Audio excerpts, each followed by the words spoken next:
দর্শক আসসালামু আলাইকুম। আপনারা সবাই ভালো আছেন, কিন্তু আমরা দক্ষিণাঞ্চলের লোক মোটামুটি ভালো আছি, কিন্তু বেশিটা মন খারাপ যে আমাদের মাঠে যে ধান চাষ করছি, ধান আল্লাহর রহমতে খুব ভালো ধান হয়েছে, কিন্তু বন্যায় পরিস্থিতি শিকারে অনেক ধান নষ্ট হয়ে গেছে।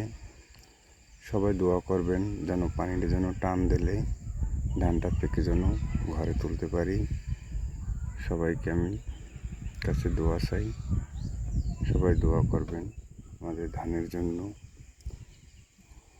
দেখেন আল্লাহর রহমতে অসংখ্য ধান হয়েছে।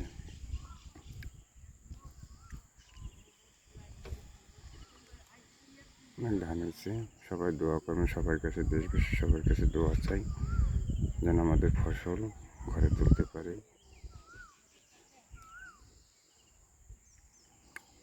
আসসালামু আলাইকুম।